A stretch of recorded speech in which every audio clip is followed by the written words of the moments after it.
कैसे एक नास्तिक ने डाल दिया लड्डू गोपाल को उबलते हुए तेल में। हरे कृष्णा, राधे राधे। आ गई हूँ आप सब लोगों के सामने लड्डू गोपाल का सच्चा चमत्कार लेकर। अगर आप चैनल पर नए हों तो ज़रूर से सब्सक्राइब कर लेना, क्योंकि मैं आपके सामने रोज ही नए नए चमत्कार लेकर आती हूँ। हमारे कहना जी तो कदम कदम पर चमत्कार करते हैं, लेकिन दुनिया में इतने नास्तिक लोग हैं जो उन्हें बिल्कुल भी नहीं मानते और उनके साथ इतने अत्याचार कर देते हैं कि बहुत ही मन दुखता है जब ऐसी घटनाएं को सुना जाता है कि कैसे हमारे लड्डू गोपाल जी को, इतने छोटे से इतने प्यारे से लड्डू गोपाल जी हैं, और कैसे लोग होते हैं जो क्या क्या कर देते हैं उनके साथ। चलो आज जो मैं घटना सुनाने जा रही हूँ, यह घटना हरियाणा की कोमल जी के साथ हुई, जो मैं आज आपको सुना रही हूँ। सच्ची घटना है बिल्कुल जी। कोमल जी ने बताया कि वो जब 7-8 साल की थी तभी उसकी माँ का देहांत हो गया था। उसकी माँ लड्डू गोपाल जी की बड़ी सेवा किया करती थी, सेवा पूजा में ही रहती थी, और उसके पापा बाहर काम किया करते थे। महीने में 1-2 बार ही आते थे। बस परिवार चल रहा था, खुशियाँ थी चारों तरफ। लेकिन अचानक पता नहीं उसकी मम्मी को क्या हुआ, एकदम से बुखार आया और उसकी मम्मी चली गई उन बच्चों को छोड़कर। कोमल जी के एक भाई था, एक कोमल जी थी, और एक उनके घर में छोटे से लड्डू गोपाल जी थे। अब कोमल जी बहुत रोई। माँ का हाथ सिर पर से चला जाता है तो आपको पता ही है कि क्या बीतती है फिर तो जीवन में। इसीलिए कोमल जी को बड़ा ही दुख था, लेकिन क्या करती वो। अब परिवार तो उसी को संभालना था। 7-8 साल की बच्ची क्या होती है। अब भाई की उससे छोटा था तो उसकी देखभाल भी कोमल को ही करनी थी। पिताजी तो घर नहीं रहते थे। घर की बड़ी दयनीय हालत थी। पिताजी बाहर मजदूरी पर जाए रहा करते थे, 15-20 दिन में एक बार आते थे। अब कोमल को जो कुछ बनाना आता था अपने भाई को खिला देती थी। फिर मंदिर में जाकर देखती तो लड्डू गोपाल को देखती। कोमल को पता था कि उसकी मम्मी कितनी सेवा करती थी लड्डू गोपाल की। अब कोमल कहती थी, लड्डू गोपाल जी मैं तो आपकी सेवा नहीं कर पाऊंगी, मुझे तो स्कूल भी जाना होता है। लेकिन कोमल फिर भी लड्डू गोपाल जी को नहला देती थी। जो वो खुद खाती थी उसे भी खिला देती थी, क्योंकि मरते टाइम उसकी मम्मी ने कहा था कि कोमल ये लड्डू गोपाल की सेवा तुझे करनी है, अगर मुझे कुछ हो जाता है तो। अब कोमल जो दोनों भाई बहन खाते थे वही लड्डू गोपाल को खिला देती थी। अब स्कूल भी जाना होता था। बच्चों पर तो कोई बोझ सा पड़ जाता है अगर हम कोई चीज़ सौंप देते हैं, तो यही कोमल के साथ हुआ। अब कोमल की चाची पड़ोस में ही रहती थी। उसने सोचा कि मैं लड्डू गोपाल को चाची को दे देती हूँ और कहती हूँ, चाची मैं तो स्कूल जाती हूँ, ना इसको ढंग से खिला पाती, ना इसकी सेवा कर पाती, आप इसकी सेवा कर लीजिए, और जब मैं बड़ी हो जाऊँगी तो अपने लड्डू गोपाल को ले लूँगी। वो चाची के घर गई और चाची से सब बात कही, लेकिन चाची ने कहा कि मैं तो नहीं कर पाऊँगी लड्डू गोपाल की सेवा, अगर मुझे सेवा करनी होती तो मैं ही ना ले आती लड्डू गोपाल। अब चाची ने साफ साफ मना कर दिया। अब कोमल वापस घर ले आई अपने लड्डू गोपाल को, और जो बेचारी खाती वही उसे खिला देती। जब भी समय लगता उसका काम कर दिया करती थी। अब ऐसे ही जीवन बीत रहा था। कोमल हो गई 16 साल की। अब 16 साल की हो गई, जवान लड़की हो जाती है, और हरियाणा में तो जल्दी ही शादी की भी सोचती हैं। पिताजी भी घर नहीं रहते थे।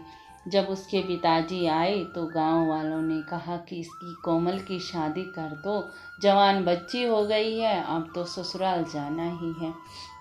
अब कोमल के पिताजी बोले, मेरी तो इतनी हालत नहीं है कि मैं शादी कर पाऊंगा। तो गांव वाले बोले, कुछ हम सहारा लगा देंगे और कोई नॉर्मल सा लड़का देख लो जो शादी के लायक हो। अब कोमल के पिताजी ने उसकी शादी तय कर दी। अब शादी तय कर दी। जो कुछ भी था कोमल के पिताजी ने सब कुछ दिया अपनी बेटी को, जैसा हुआ उससे। अब गरीब हालत में तो गांव वालों ने भी थोड़ा बहुत सहारा लगा दिया। अब कोमल ससुराल चली गई, लेकिन कोमल ने क्या सोचा कि मैं लड्डू गोपाल जी को अगर यहीं छोड़ गई तो मेरा भाई तो पानी तक नहीं पिलाएगा, और माँ ने इसे मुझे सौंपा है। इसीलिए वो अपनी गोद में जब ससुराल जाने लगी तो अपनी गोद में लड्डू गोपाल जी को लेकर गई। अब लड्डू गोपाल जी को लेकर गई। जब ससुराल पहुंची तो सास ने देखा कि क्या है ये तेरी गोद में। वो बोली, मम्मी ये लड्डू गोपाल जी हैं और हमारे घर इनकी पूजा कोई करने वाला नहीं था, इनकी सेवा, इसीलिए मैं इसे साथ में ले आई। मेरी मम्मी ने दिए थे ये मुझे। अब उसकी सासू तो गुस्सा हो गई, लेकिन जब तो बहुत सारे रिश्तेदार थे वह कुछ ना बोली, लेकिन गुस्सा तो थी ही। जब रिश्तेदार चले गए तब बोली, इसे वापस छोड़ा अपने घर ही। वो बोली, मम्मी नहीं, इसे कैसे छोड़ाऊँ। वो बोली, हमारे घर में नहीं होती लड्डू गोपाल की पूजा, तू कैसे कर लेगी। मैं तो इसे अपने मंदिर में नहीं बिठाने दूंगी तुझे। अब वो बोली, मम्मी मंदिर में नहीं बिठाने दोगी तो मैं और कहीं बिठा लूँगी, और ना ही मैं अपनी रसोई का भोग लगाने दूँगी। अब कोमल को बड़ा दुख हुआ। वो बोली, मम्मी ये तो कुछ भी खा लेते हैं। वो बोली, तो ठीक है, मैं मिश्री ला के रखूँगी, तुझे वही खिलानी है। मेरी रसोई में से कोई भी भोग नहीं जाएगा, ना ही तो इसे मेरे मंदिर के आसपास दिखेगा ये। अब कोमल ने एक स्थान ढूंढ लिया जहां अपने लड्डू गोपाल को बिठा दिया। अब रोज बेचारी भाव से मिश्री का भोग लगा देती, उसे स्नान वगैरह करवा के। अब एक दिन क्या था कि उनके घर में बड़ा फंक्शन था, बहुत सारे रिश्तेदार आए, हलवाई बैठा हुआ था। हलवाई ने भोजन बनाया तो कोमल ने सोचा कि आज तो मैं अपने लड्डू गोपाल जी को खाने का भोग लगाऊंगी। आज तो मम्मी कुछ नहीं बोलेगी, क्योंकि सभी ने खा लिया, इतने सारे रिश्तेदारों ने खा लिया, पड़ोसी भी खा गई, तो क्या बोलेगी मेरे लड्डू गोपाल के लिए। अब कोमल ने खाना नहीं खाया। अब कोमल ने पूछा, मम्मी आज तो मैं लड्डू गोपाल को भोग लगा दूं। तो उसकी सास एकदम से चिढ़ गई और बोली, कैसे लगा सकती है तू भोग, मैंने मना किया है ना, जो वहाँ मिश्री पड़ी हो उन्हीं का भोग लगाना है, कुछ नहीं खिलाना लड्डू गोपाल को इस भोग में से। अब कोमल के आंसू रुक ही ना रहे थे। देखो आज तो सबने खाया, अब मैं क्या करूं। अब गरीब की बेटी की तो यहीं मर हो जाती है, कुछ बोल भी नहीं सकती सास के आगे, क्या करे बेचारी। अब कोमल ने सोची, चलो मैं सास तो अभी देख नहीं रही, मैं लगा देती हूँ अपने लड्डू गोपाल को भोग। अब कोमल एक थाली में परोस के भोग ले आई। अब भोग ले आई और लड्डू गोपाल के सामने जैसे ही रखा वैसे ही सास आ गई। अब सास आ गई तो जहाँ लड्डू गोपाल बैठा रखी थी वहीं उनकी कढ़ाई भी चढ़ी हुई थी। कढ़ाई में तेल उबल रहा था और सास ने क्या किया, लड्डू गोपाल को गुस्से गुस्से में उठाया और उस तेल में डाल दिया। अब कोमल की तो चीख निकल गई, हाय मेरे लड्डू गोपाल जल। अब कोमल ने उबलते तेल में हाथ दिया और लड्डू गोपाल को निकाल लिया। अब जोर जोर से रोने लग गई, चीखने लग गई कोमल, हाय मेरे लड्डू गोपाल जी जल गए, इसे बहुत जलन हो रही होगी, कोई कुछ उपाय बताए। कभी चंदन लगाए, कभी ठंडे पानी में डाले, कभी बर्फ से सेके, हाय मेरे लड्डू गोपाल को जलन हो रही होगी, अब मैं क्या करूं। जबकि उसका सारा हाथ जल गया था, लेकिन उसे अपने हाथ की चिंता बिल्कुल भी ना थी और लड्डू गोपाल को की सेवा इतनी कर रही थी और रो रही थी, उसके आंसू सूख ही ना रहे थे। जितने भी रिश्तेदार थे सभी ने उसकी सास को डांटा कि तूने ये क्या किया, जो लड्डू गोपाल को खोलते हुए तेल में डाल दिया। अरे ये इसके प्रिय थे, इसके भगवान थे, तूने क्यों किया ऐसा। सभी रिश्तेदार कह रहे थे उसकी सास से।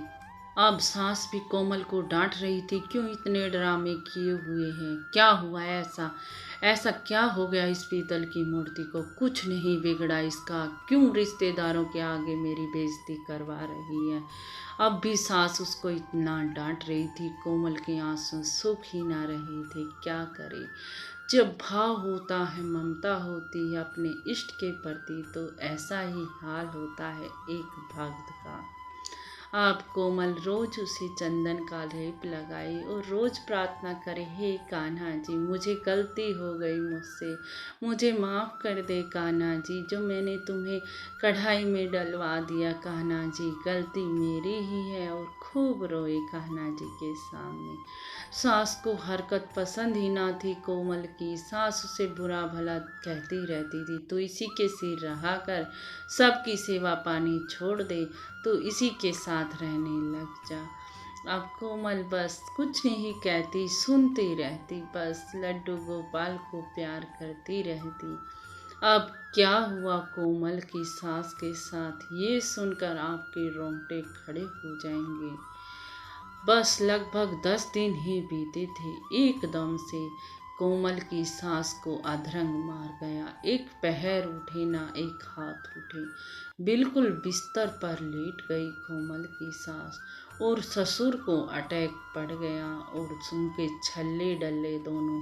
ससुर को सास ससुर इतनी परेशानी में हो गए कि बिस्तर से उठ भी ना पाते थे। और कोमल कहती थी, अरे कान्हा जी ये क्या हुआ। लेकिन कोमल भाव से कह रही थी, मन में सोच रही थी, इन्होंने मेरे कान्हा जी के साथ ऐसा किया, उन्हें उबलते हुए खोलते हुए तेल में डाल दिया, तो मेरे कान्हा जी कुछ तो चमत्कार दिखलाएंगे, इन्हें किए की सजा तो मिलेगी। कोमल मन मन कह रही थी, लेकिन कान्हा जी से प्रार्थना भी कर रही थी कि कान्हा जी इतनी सजा मत दे, तो इन्हें ठीक कर दे। कोई बात नहीं कान्हा जी, मैं माफ़ी मांग लेती हूँ इनकी तरफ से।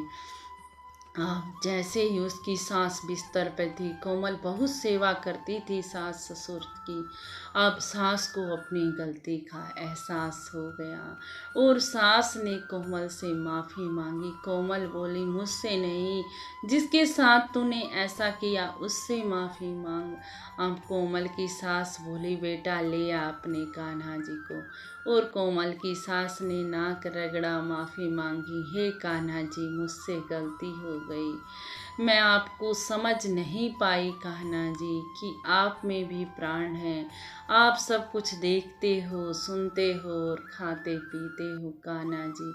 अब कोमल की सास को अपनी बात पर पछतावा था और कोमल की सास ने उसे मंदिर में रखने की इजाज़त दे दी, भोग लगाने की भी इजाज़त दे दी। अब कोमल बड़ी खुश थी कि उसे अपने लड्डू गोपाल की सेवा करने का और भी ज़्यादा अवसर मिल गया था। अब कुछ दिन बाद सास भी ठीक हो गई, ससुर भी ठीक हो गए कान्हा जी की कृपा से। और सास ससुर भी दोनों कान्हा जी को बहुत ही मानने लग गए। जहाँ गरीब लड़की कोमल की भी इज्जत नहीं होती थी, वहाँ उसकी भी बड़ी इज्जत होने लग गई। घर परिवार सुखमय और मंगलमय होने लग गया। आज कोमल का जीवन बड़ा ही सुखमय है। वह अपने सास ससुर की भी सेवा करती है और अपने लड्डू गोपाल जी की भी सेवा करती है। सब मंगलमय है। बस कान्हा जी अपनी ऐसी ही कृपा दृष्टि बनाए रखें। कान्हा जी बस हमें दिखाते हैं कि हमने ये क्या कर दिया, हमें अपने कर्म का तो फल भोगना ही पड़ता है। इसीलिए मैं सभी से हाथ जोड़कर अनुरोध करती हूँ, अगर आप कान्हा जी को ले आए या आपके घर में आपकी बहू ले आई तो उसकी बहुत इज्जत करना जी, ऐसे ही मत रखना कान्हा जी को, क्योंकि इनमें साक्षात प्राण हैं जी, बस कण कण में विद्यमान है जो वही हैं ये।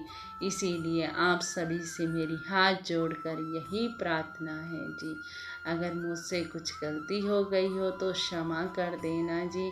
अगर आपको यह चमत्कार कुछ पसंद आया हो तो लाइक शेयर और कमेंट में राधे राधे लिखना ना भूलना जी। चलती हूँ जी, राधे राधे राधे राधे राधे।